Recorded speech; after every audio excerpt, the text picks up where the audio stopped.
FreedomMarchersUnlimited.com.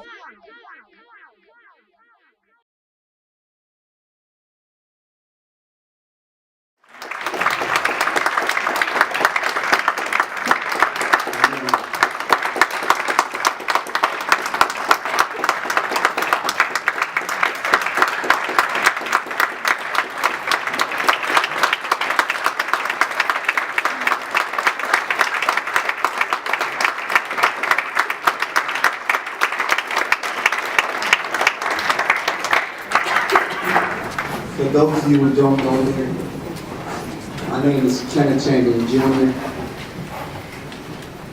I am here as a representative and one of the founders of the Westchester Coalition for Police Reform. And I know that a lot of times when people think of the word reform, it has some type of negative connotation to it, but that is not why we call ourselves that.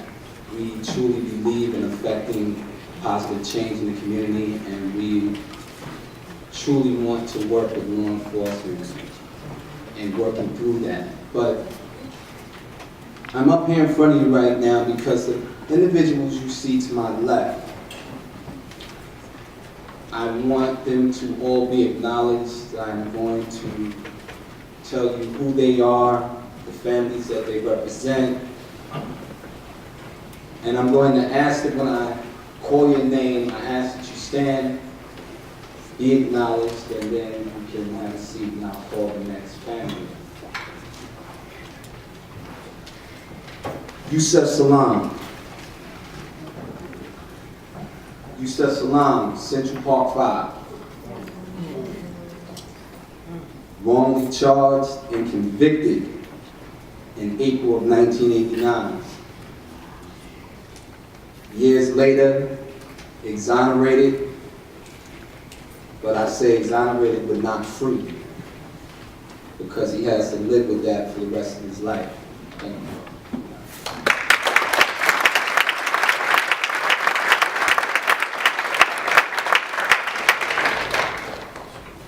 you. Deepa Taylor, she is here on behalf of Dan and Angela Henry, their son's name, Damroy DJ Henry, who was killed in October of 2010. Thank you.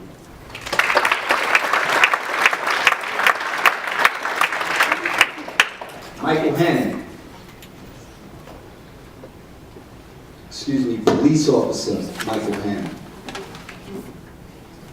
assaulted by assistant chief in his department that he works at in September of 2011. Thank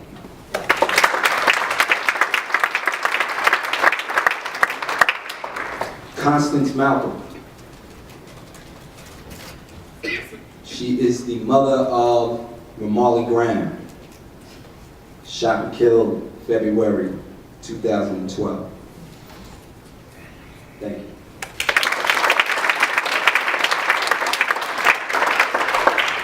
Elsa Cruz. She is the wife of Samuel Cruz, killed in May of 2013.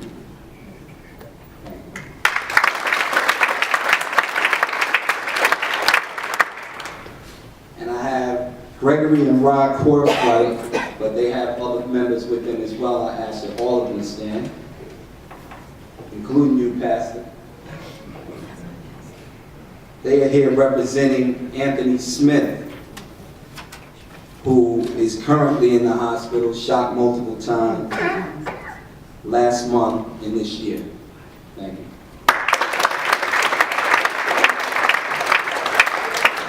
To all of you, I just simply say that I stand in solidarity with each and every one of you, and if there's anything that I can do as part of the coalition or as an individual, please do not hesitate to ask. Police misconduct, brutality, and criminality is a national issue. It has come into many of our communities and spread through it like a disease. And like any disease, I shudder to think what the future may hold for any of us, especially our children. What I want, as well as many of the families and even victims themselves want, is for our government, its agents and officials, to be held to the same standard or rules that enables a fair and functioning society. I believe we call that the rule of law. Now, more times than not, when you speak to issues like this, you are perceived automatically as being anti-law enforcement. But as you heard Ms. Sampson say, anytime I speak, I go on record as saying that I am not now, nor have I ever been anti-law enforcement. In fact, law enforcement officers have a very difficult job. They place their lives on the line each and every day, and they should be commended for the work that they do. But you do have a percentage of individuals in those departments who commit crimes. They hide behind the badge. Many of the departments will circle the wagons around them, justify their actions, and then release them back into those communities where they commit these egregious acts again and again. But that, as I've always said, this is not a bashing of law enforcement, because there's another side to this issue as well, and that is for the community.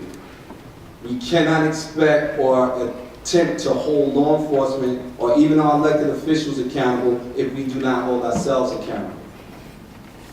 Some of the ways that we can do that is through education, educating the community on what to do if you're stopped by law enforcement. Because right now it seems as though it's how do you survive a law enforcement encounter?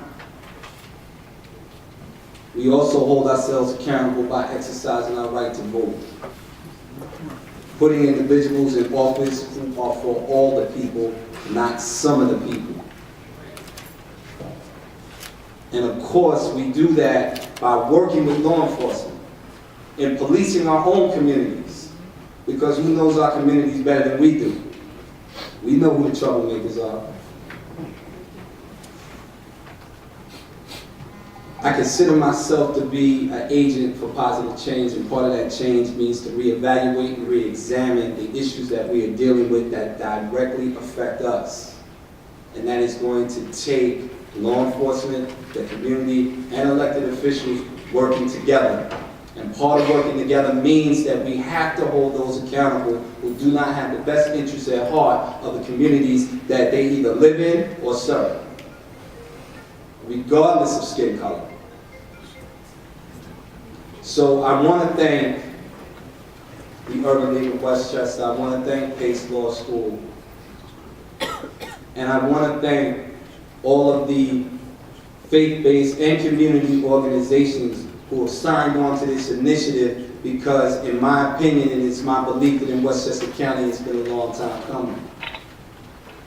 But it's the steps that we need right now, and it's this proactive approach if we are really to truly rebuild the relationship between the community and law enforcement. And I make that commitment today as well, that I'm willing to do that. Thank you. MediaBoxUnlimited.com